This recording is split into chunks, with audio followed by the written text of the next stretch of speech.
Olá pessoal, eu estou fazendo este vídeo para agradecer aos meus apoiadores que me ajudam a lançar projetos independentes de quadrinhos. Sem esses apoiadores eu não conseguiria fazer absolutamente nada.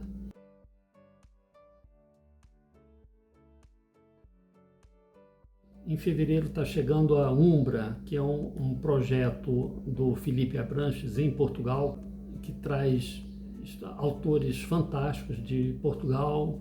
Tem até o Sama, que é brasileiro também, mas mora em Portugal.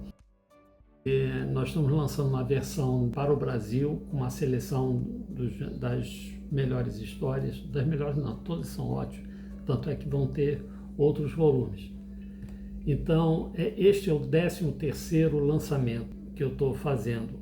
E eu só consigo fazer isso graças aos apoiadores, às pessoas que vão lá no Catarse e compram antecipadamente os meus projetos. Agradeço muito a todos eles. E aí eu queria mostrar um pouco da trajetória como tudo começou, que foi com o Judoca, do Floriano Hermeto.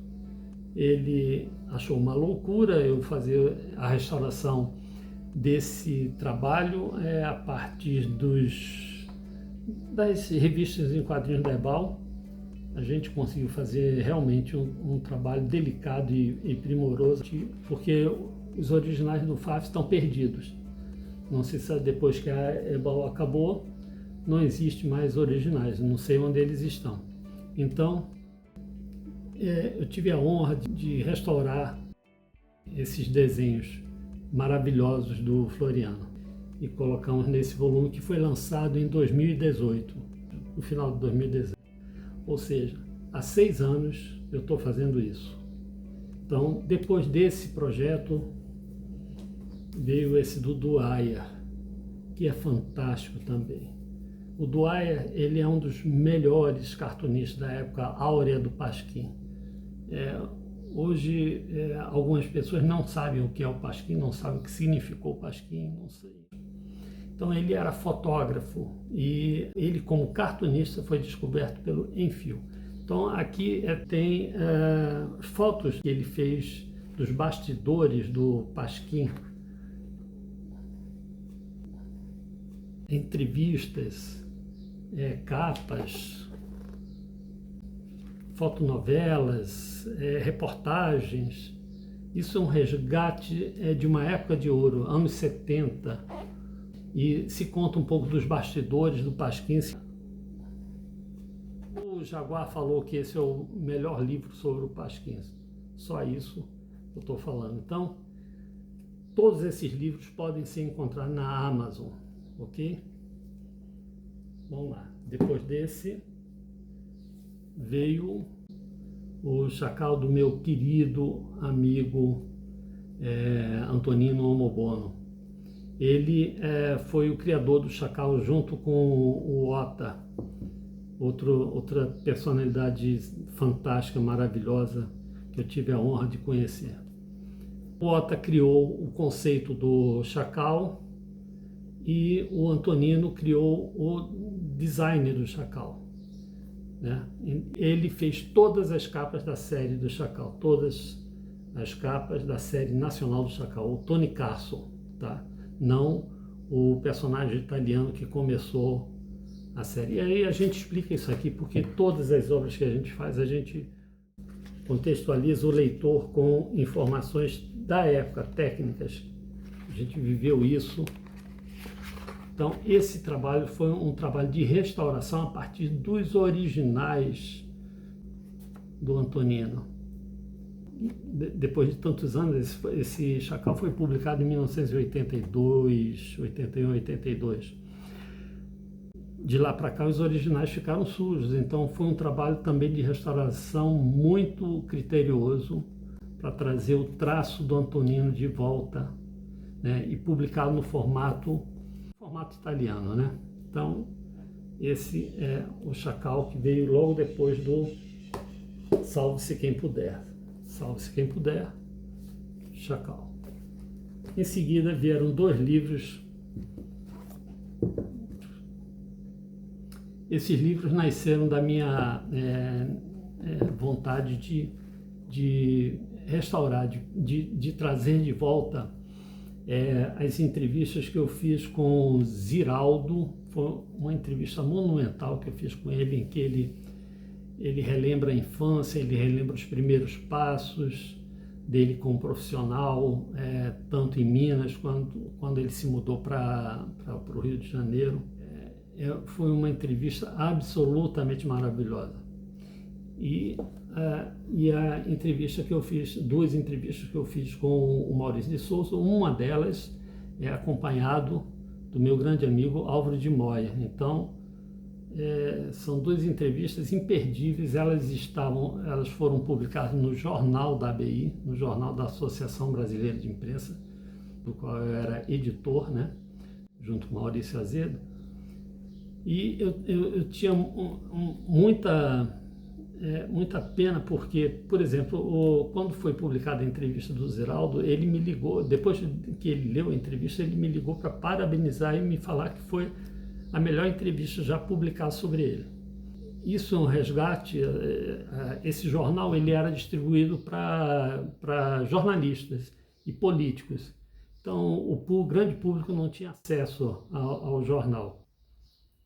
Ouvi de novo as entrevistas e reeditei, e elas estão aqui nos livros. Sobre o livro do Maurício de Souza, vocês não vão encontrar um livro que fale o que a gente fala aqui. São coisas que estão totalmente fora dos livros que vocês leem ou que vocês conhecem do Maurício de Souza. E o Ziraldo é uma leitura, os dois são uma leitura, mas o Ziraldo é uma leitura encantadora. Vocês vão ver, lendo esses dois livros, vocês vão perceber a personalidade dos dois. Dá para você ler e ouvir o Ziraldo falando, ouvir o Maurício de Souza falando na sua imaginação. Então, são dois livros muito, muito importantes, ok? Em seguida,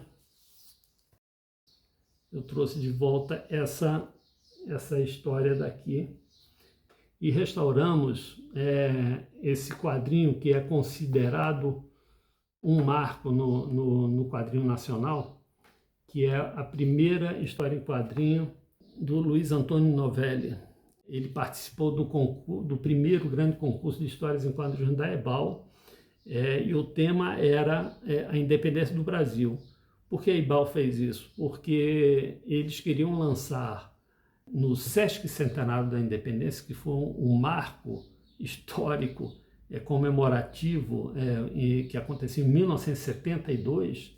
Então eles queriam lançar um álbum sobre uma ficção passada na Independência. E aí o Novelli ele criou essa história e foi um dos últimos a entregar essa história. E ele ganhou 100% dos votos foram para ele. Tamanha a diferença de qualidade entre o trabalho realizado pelo Novelli e dos outros concorrentes. Foram mais de 50 concorrentes que enviaram originais para a EBAL.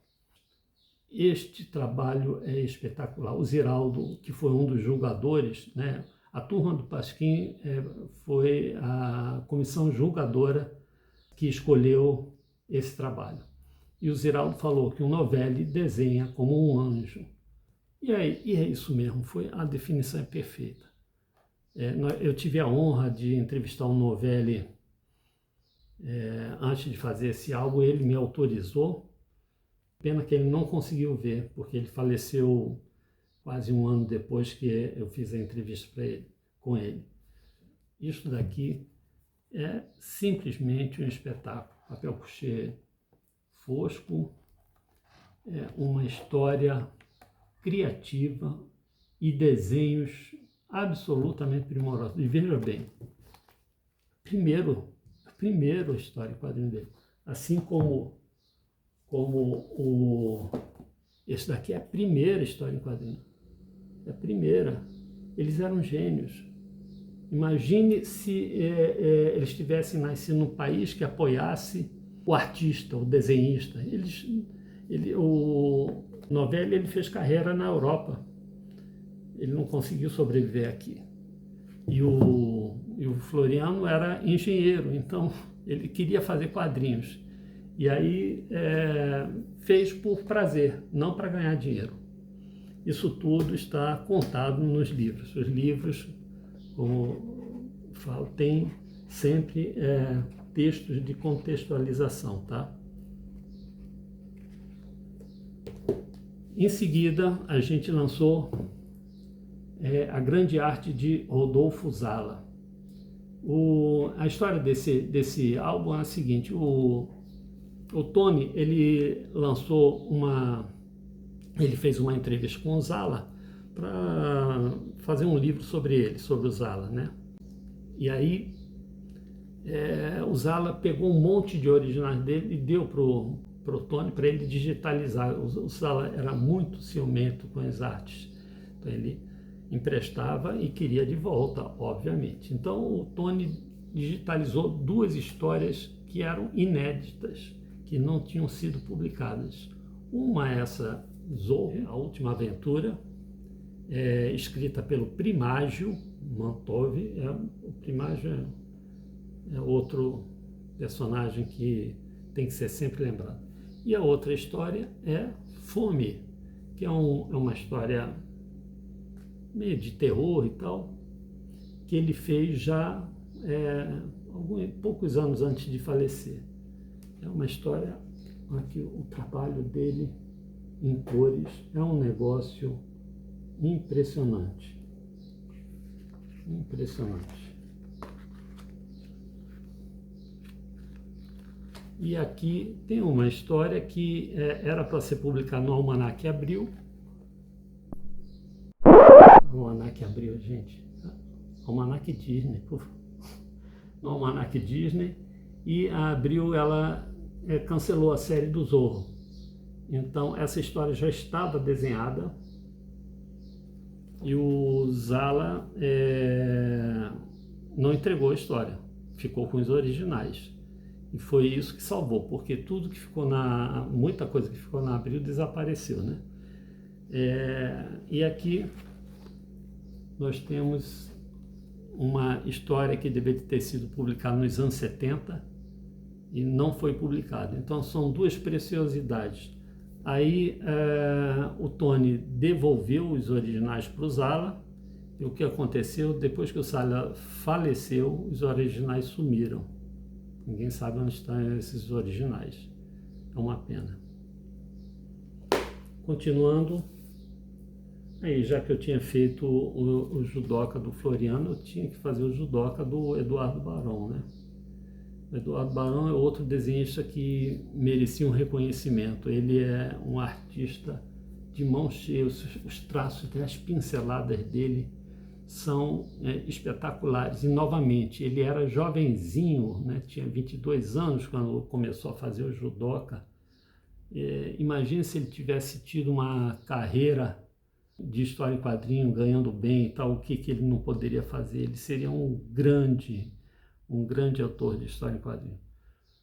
Mas ficaram nessas daqui. Foram 4 histórias em que ele desenhou e arte finalizou. Todas elas estão aqui sempre, novamente, com textos introdutórios, contextualizando o leitor, né? E tirando um monte de coisas que tem no mercado falando bobagem, de informação errada. Então está tudo correto aqui dentro deste livro, tá? Que tem 150 páginas. Já que eu estava fazendo o judoca do Eduardo Barão num formato diferente do original, e já tinha passado 5 anos do lançamento do judoca do Faf, o judoca do Faf, quando eu lancei o do Eduardo Barão, o judoca do Faf já tinha sido lançado há 5 anos. Veja a diferença. Então, o que eu fiz? Resolvi fazer uma segunda edição do judoca do Faf. Fiz porque eu acho que tinha que fazer, não vendeu nada, assim, é uma pena. Mas esse livro ainda tem um adendo a mais. Além de estar todo rediagramado, são as mesmas informações que tem no original, mas ele tem mais uma coisa. tem o texto que o Ota me prometeu fazer para a primeira edição e ele só entregou depois que o livro já estava impresso, né? E, então, o que aconteceu? Não deu para sair no primeiro volume, mas o texto do Ota está aqui no segundo, na segunda edição do Judoca, num formato maior. Então, os desenhos do Floriano estão ainda maiores. Tanto é que eu tive que alguns ainda fazer um pequeno trabalho de restauração para essa ampliação. E são 2 volumes que eu me orgulho muito também. Todos os meus trabalhos, tudo que eu estou lançando, eu lanço com prazer. É muito mais o prazer de realizar um trabalho e de trazer algum trabalho importante que foi feito na história dos quadrinhos no país, trazer de volta para os novos leitores. Em seguida, eu me aventurei na primeira produção internacional, que é o Cisco Kid. A restauração desse Cisco Kid foi feita pelo Manuel Caldas, lá em Portugal. Manuel Caldas é simplesmente considerado o melhor restaurador de quadrinhos do mundo. E a prova está aqui dentro, né? Então,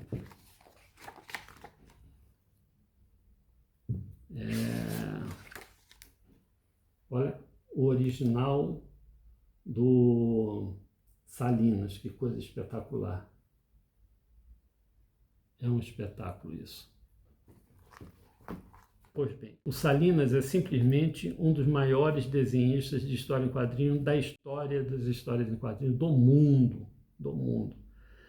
Quem não conhece o trabalho de Salinas e diz que gosta de história em quadrinho, simplesmente não gosta de história em quadrinho. Porque isso é um dos maiores trabalhos já realizados de quadrinhos no mundo. E é um trabalho e o trabalho de restauração que o Manuel Caldas fez, ele traz de volta o traço do Salinas. Isso daí foi feito em 1951, foi lançado em 1951 originalmente, em tiras de jornal. É como se o Salinas tivesse desenhado agora. É impressionante esse trabalho, é impressionante. O que o Manuel Caldas fez é uma coisa de tirar o chapéu do Cisco Kid. Se você não tem isso no seu acervo, tenha, porque só está vendendo na Amazon, tá? Na Amazon e nos marketplaces que você preferir. É imperdível, é um trabalho deslumbrante. Digno dos maiores, digno de Alex Raymond, digno de Hal Foster, sabe? O Salinas está neste nível de realização de quadrinhos. E as histórias são ótimas. Nesse volume, as 3 histórias são protagonizadas por mulheres. São mulheres, isso foi feito em 1951. São mulheres independentes, fortes, mulheres que não ficam esperando por homem para resolver os problemas. Elas agem. Como sempre aconteceu. Em seguida, eu fiz esse artbook com a arte de faroeste do Antonino Almobono. E eu peguei todos os desenhos que o Antonino fez com o tema de faroeste, desenhos de capas. Então essa daqui é a capa do Chacal, né? Mas tem capas de livros de bolso. Ele fez muitas capas de livros de bolso. Então é um trabalho que resta esses.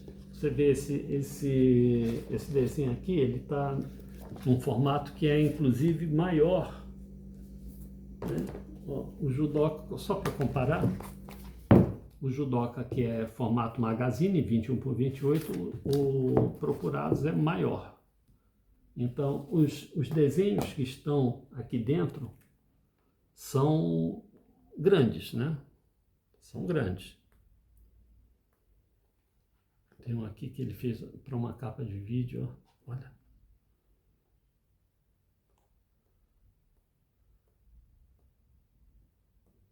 São capas de vídeo, são de faroeste, são capas, livros de bolso e capas de revista de história em quadrinhos. Então, para complementar esse material, eu pedi para o Luquete, nosso querido, saudoso Rubens Francisco Luquete, para ele fazer um texto. Como ele foi editor de livros de bolso, eu pedi para ele fazer um texto sobre os livros de bolso de faroeste. E aí ele me perguntou que tamanho eu queria. Eu falei, faz no máximo umas 5, 6 laudas. E em vez de ele me entregar 5, 6 páginas, ele me entregou 5, 6 laudas, ele me entregou 30 laudas.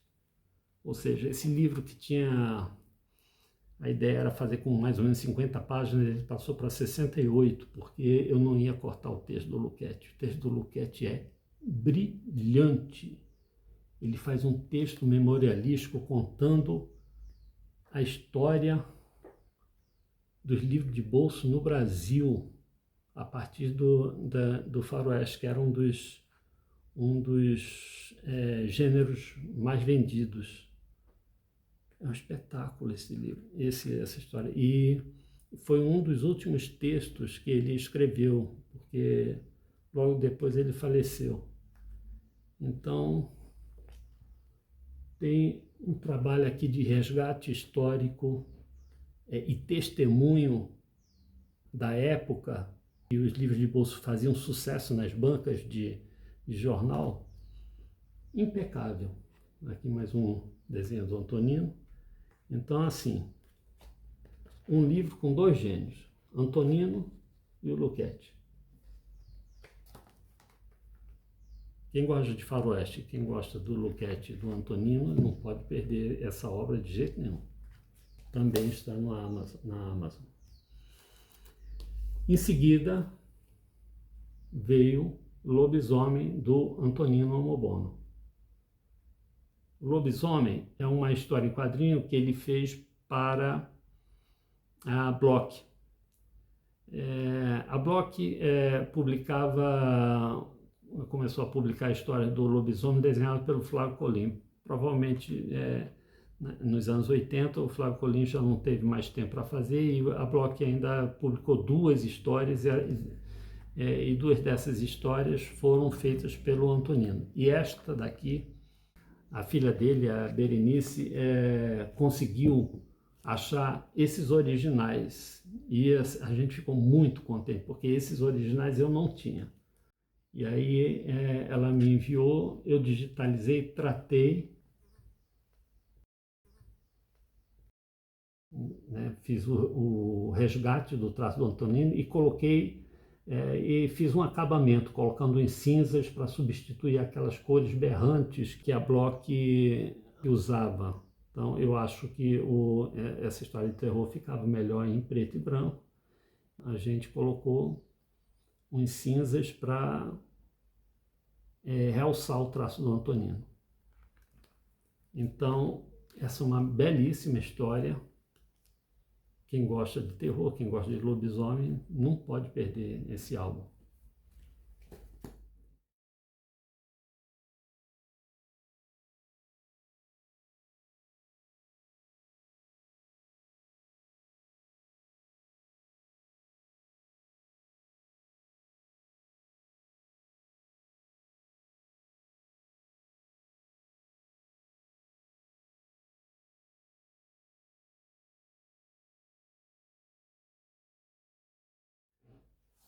E, finalmente, né, antes da Umbra, nós lançamos em novembro do ano passado isso que foi um sucesso de público e de crítica, que é o Suplemento Juvenil 90 anos.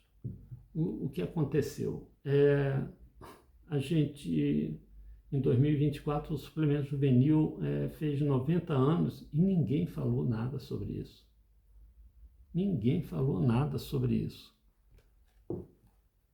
Aí, conversando com o Tony, falei, pô, a gente precisa contar essa história. Vamos fazer? Tony, o Marcos Mazzolini e o Rogério Casacurta toparam. O Rogério tem um acervo fantástico de raridades, né? E aí a gente fez um trabalho de pesquisa louco, ao mesmo tempo que fez a campanha no Catarse. Eu me arrependo demais de ter feito a campanha no Catarse tão cedo, porque para finalizar esse trabalho demorou muito mais tempo do que eu imaginava, porque a gente ia descobrindo coisas e não queria parar, e ia incrementando, porque a gente recebia muito material visual, e isso é importantíssimo para contar a história do suplemento. Então é um livro que tem essa cara dos anos 50, né? Um papel maravilhoso, Avena, e o trabalho de restauração, todas essas imagens que aparecem aqui, todas elas foram restauradas, eu restaurei todas elas. Isso deu um trabalho louco. Tirar a sujeira. Lógico que eu não tirei, não era para tirar tudo, mas tinha muita coisa muito suja, muito manchada, e a gente conseguiu fazer um trabalho de resgate com a ajuda de muita gente que coleciona, não fomos muita gente, e eu quero agradecer a todos que nos ajudaram nesse projeto, porque a buscar imagens, a buscar informação, foi um trabalho de pesquisa encantador. Eu gostei tanto que a gente vai continuar. Ao mesmo tempo, a gente não está satisfeito em ter feito apenas um volume e está começando a pegar o material para fazer um segundo volume do suplemento juvenil ou do grande consórcio. Porque o Eisen lançou muita coisa na época do grande consórcio. O grande consórcio é que deu origem à Ebal. Então, esse ano vem coisa por aí, aos poucos, né? A gente vai fazendo na nossa capacidade de produção. E para comemorar os 80 anos da Ebal, a gente já vai começar com 2 projetos que são... Eu quero lançar algumas coisas de memorabilia, né, da Ebal. Então, um deles que me encanta muito foi esse livro aqui, Fábulas de La Fontaine, com ilustrações do Gustave Doré. Isso, quando eu li, deve ter sido início dos anos 60, 70, eu era criança, quando eu vi esses desenhos do Doré, eu fiquei impressionado.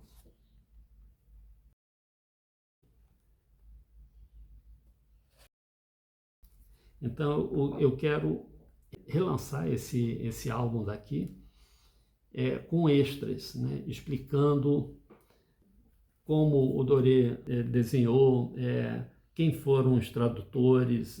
A gente vai fazer uma edição que homenageia esta edição daqui, e vai ter extras contando também, dando mais informações sobre essa história daqui.